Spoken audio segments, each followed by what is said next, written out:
Some rooms are innocent. They hold the ordinary debris of living.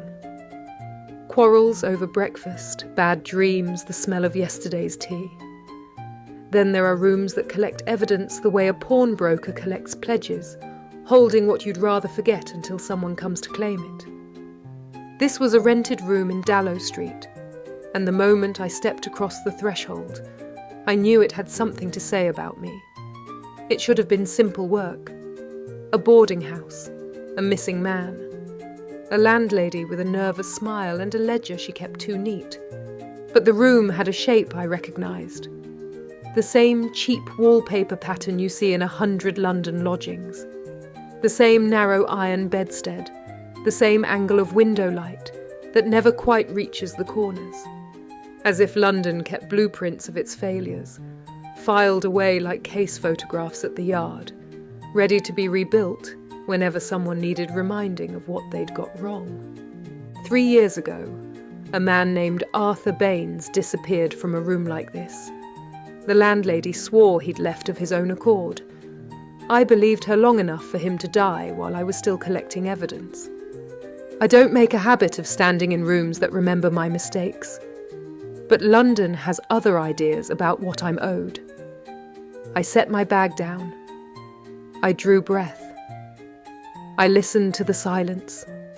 The particular kind that comes after something has been scrubbed away but hasn't quite dried. Behind me, measured footsteps in the corridor. A familiar weight to them, neither hurried nor hesitant. Miss West. Inspector Flynn, of course. The room had called for both of us, it seemed, and between the two of us, perhaps we'd force it to tell the truth this time. You are listening to the Casebook of Maud West. Tonight's inquiry, the room that accused Maud.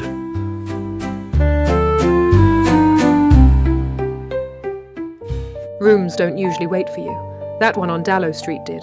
What I didn't know, standing there with Inspector Flynn and a past I hadn't invited back, was how carefully London had arranged our arrival. The room came last. The invitations came first. The request arrived as they often do. Not with drama, but caution. A sealed envelope slipped through my office door. No crest, no perfume. Just neat handwriting and a single line that shook like a typewriter key struck by uncertain fingers. A gentleman lodger had gone missing from Dallow Street. The police had been informed, but not welcomed. The landlady wanted discretion before her respectable house became the subject of penny paper gossip. I went because London's quiet problems are rarely quiet for long. I went because the address stirred something in me. Something I felt in my hands when I folded the paper away and reached for my hat. 3 years ago, a man named Arthur Baines disappeared from a room remarkably like this one. The landlady swore he'd left voluntarily. I believed her too long, believed the story had been balanced properly, all accounts settled. By the time I found the truth, Arthur Baines was already dead. A coroner's report, a pauper's grave, and my name on the case file as the inquiry agent who'd been too slow to matter. My notice arrived differently, clipped to my desk blotter with a memo that said little and implied much. Missing lodger, Dallow Street. Rumours of a scuffle. Landlady unwilling to cooperate fully with uniform branch. The sort of case the Yard dislikes because it rarely stays small. A missing man becomes a body becomes a scandal. A constable mentioned, too casually, that a private inquiry woman had been seen near the street that morning. He didn't say the name, he didn't need to. If Maud West was anywhere near a case that smelled of concealed violence, then London had already decided it required sharper eyes than mine alone. The boarding house was narrow and respectable in the way London buildings pretend to be. A freshly scrubbed step. Curtains meant to suggest privacy rather than warmth. Mrs. Rook greeted me at the door with a smile too quick, too practiced, and too ready to vanish the moment it had served its purpose. A landlady's smile, the kind that costs nothing and promises less. She spoke, first, of decency, as they always do, of how she ran a good house, of how her lodgers were quiet, professional men who paid on time and caused no trouble. Then, quieter, she told me the missing man's name. Mr. Edwin Hale, clerk, punctual, paid weekly in advance. The kind of man who becomes invisible on purpose until the day invisibility fails him and someone notices the space where he used to stand. Mrs. Rook led me upstairs without asking whether I wished to see the room. She had already decided that was what I was there for.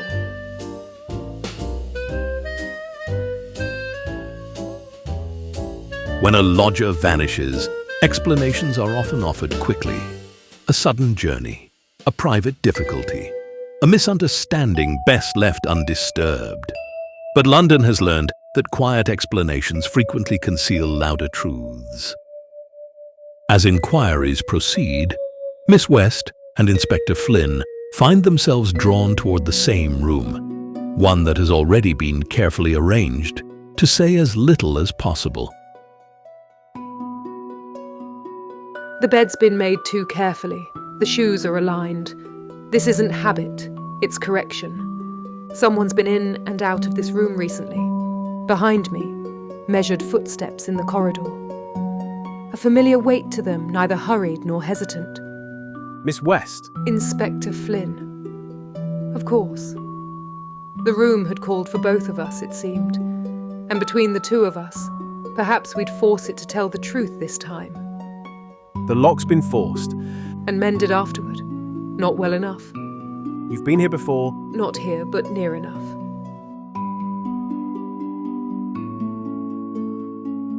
I crossed to the bedside table. The drawer opened smoothly. Too smoothly for a boarding house, where wood swells in damp and sticks in dry. Someone had been in and out recently, often enough to keep it moving freely. Inside, nothing. No letters, no receipts, no matchbooks from pubs or ticket stubs from the cinema. Just empty space, clean as a ledger, someone's balanced twice to be certain. But the air had its own testimony. Beneath the carbolic, a sharper note, something astringent, medicinal. On the washstand, a faint ring where a bottle had sat long enough to leave its mark in the dust, then been removed.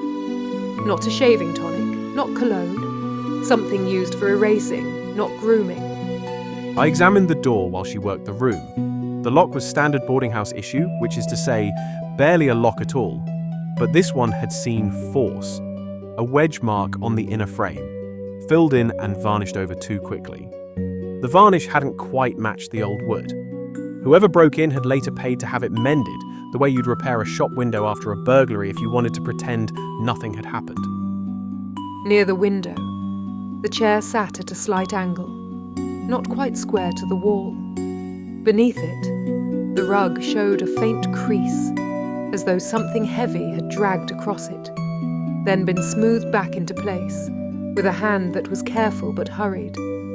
I knelt and ran my fingers along the rug's edge. I found a patch that felt stiff, crusted like fabric left too near a fire.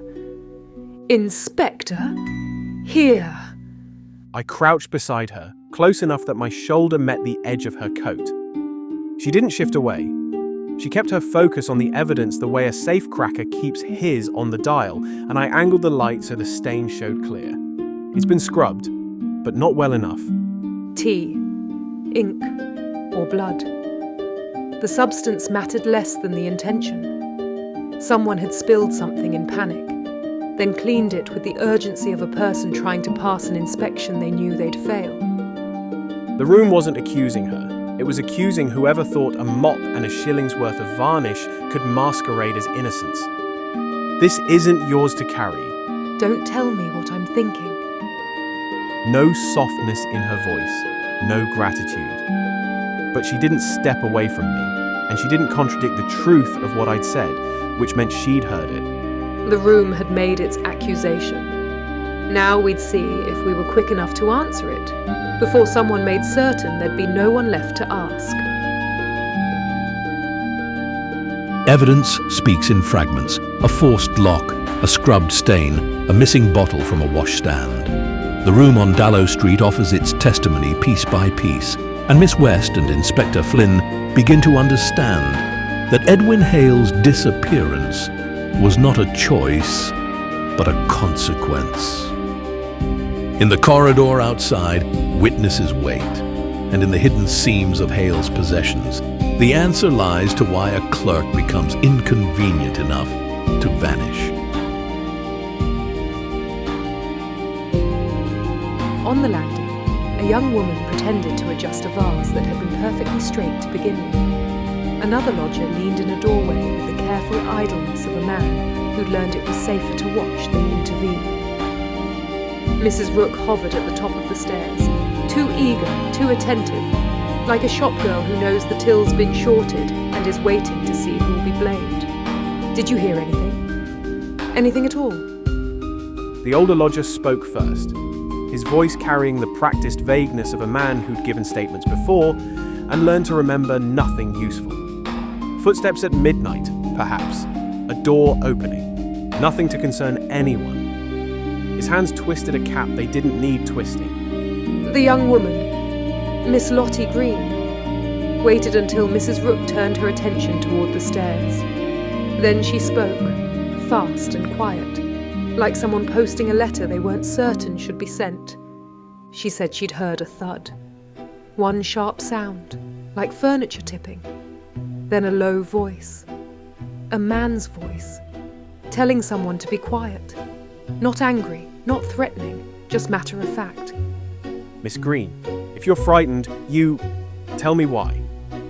He didn't raise his voice or lean in. He simply made it clear that fear would not be dismissed as female nerves or boarding house gossip. Miss Green said nothing more in front of Mrs. Rook, but her eyes moved toward Hale's door and back to me, and that was statement enough. Back in Hale's room, I searched the way you search when surfaces have already been cleaned and approved. I looked in the seams, the places people touch without thinking. Hale's suitcase sat open on the floor, packed too neatly for a man planning travel. Shirts folded like they'd been handled by a laundress rather than the man who wore them. The lining was loose, a cheap stitch, the kind that comes undone if you pull it wrong or cut it deliberately. I worked my fingers along the edge. The thread gave. The lining peeled back. Inside was a sheet of paper folded small and flat, covered in numbers and abbreviated names, accounts, dates, amounts listed in neat columns. Beside two of them was a small inked mark. Not a check mark, but something sharper, a warning or a target. The handwriting was Hale's. I'd seen his signature in Mrs. Rook's ledger downstairs, but this wasn't official business. This was a man keeping records he didn't want found, unless someone knew where to look. Extortion, perhaps, or insurance. He was planning something. Or planning to expose someone who had other plans entirely. We were thinking the same thing, and we both hated it. The paper didn't tell us who'd taken Hale, but it told us why he'd mattered enough to disappear. I asked Mrs. Rook directly who had visited Hale in the days before his disappearance. She said no one at all. Mr. Hale kept to himself. I asked again more slowly and her eyes shifted, just a fraction, toward the cabinet where the ledgers were kept. She wanted control more than truth. That is always useful when you're extracting information from someone who believes they're managing the situation. She produced the visitor ledger and opened it with the air of someone proving a point. See, no visitors. But there were visitors. 3 entries, all within the week before Hale vanished. 2 marked business associates. The third pressed harder into the page. Mr. Baines. The surname matched an older case. Arthur Baines. Different given name. Same echo. Maud closed the ledger carefully and handed it to me. Not because she needed me to hold it, but because she needed me to share the weight of what it meant. A name in a visitor ledger can be more dangerous than a weapon. It draws lines between past and present, turning coincidence into pattern. As night settles over Dallow Street, Miss West and Inspector Flynn return to the boarding house, knowing that secrets thrive after dark, and that some men walk freely into places they believe they already control.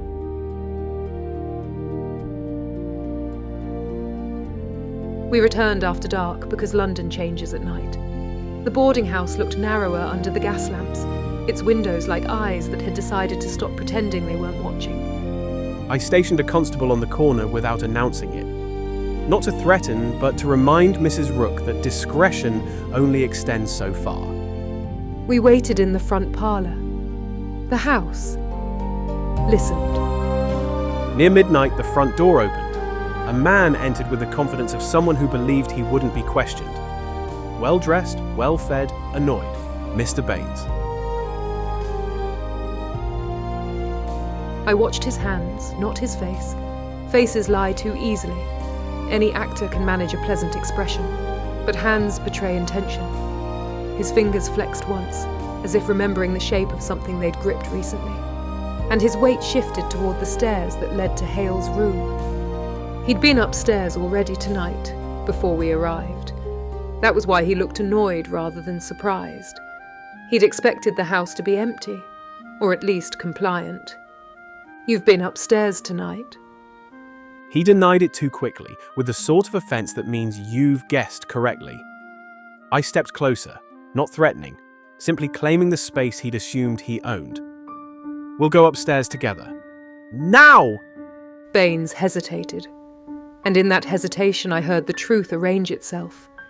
He was deciding whether to run, to fight, or to continue the performance of innocent confusion. He chose compliance as theatre. He turned toward the stairs as if to cooperate, and his shoulder shifted in the way that means a man is measuring the angle to the door and calculating whether he's fast enough to bolt. I moved before he did.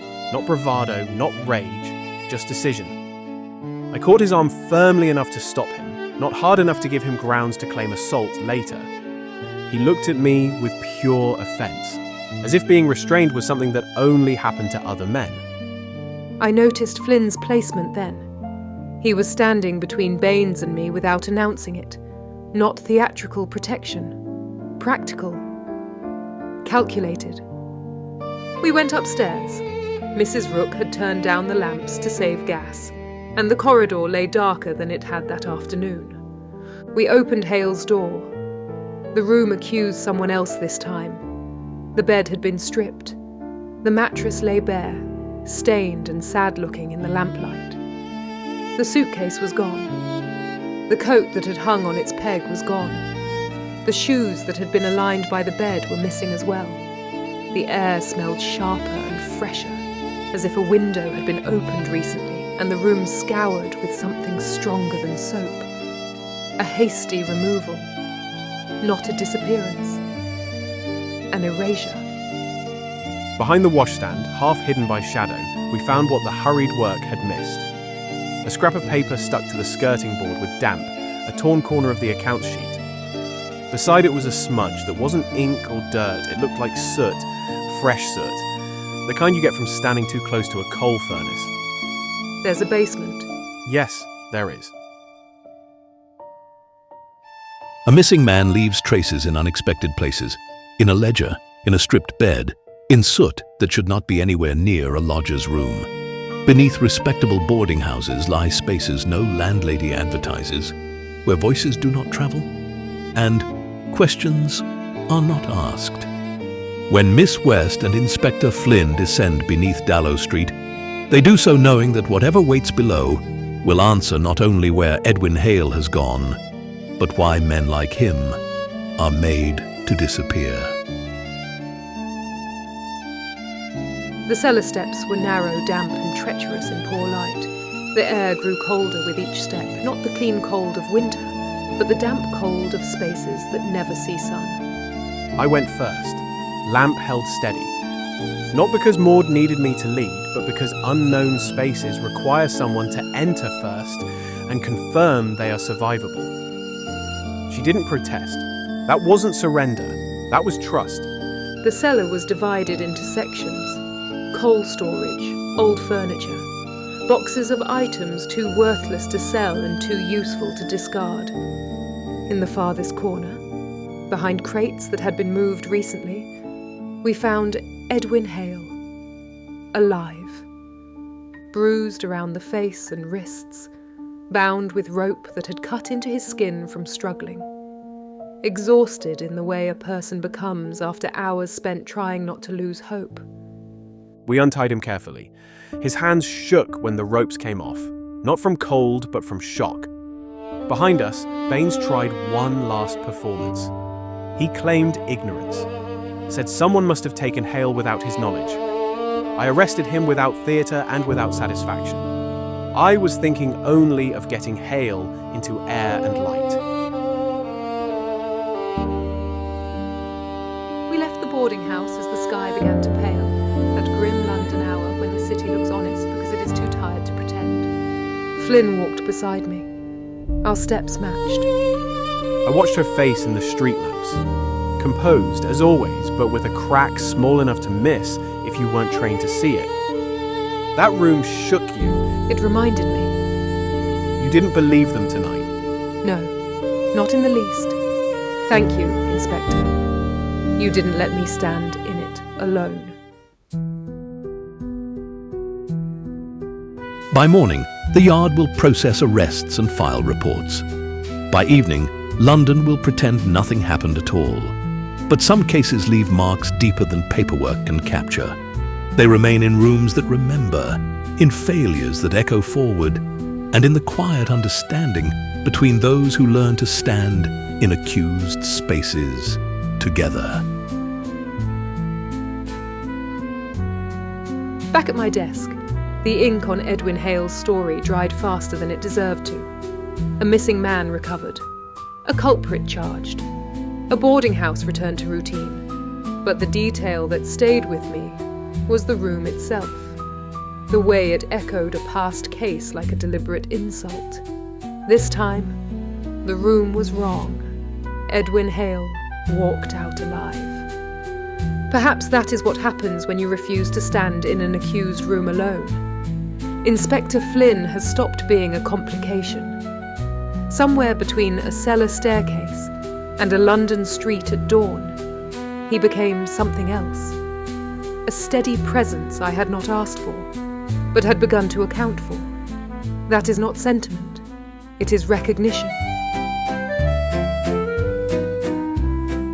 Until the next inquiry, I remain Maud West, Private Inquirer.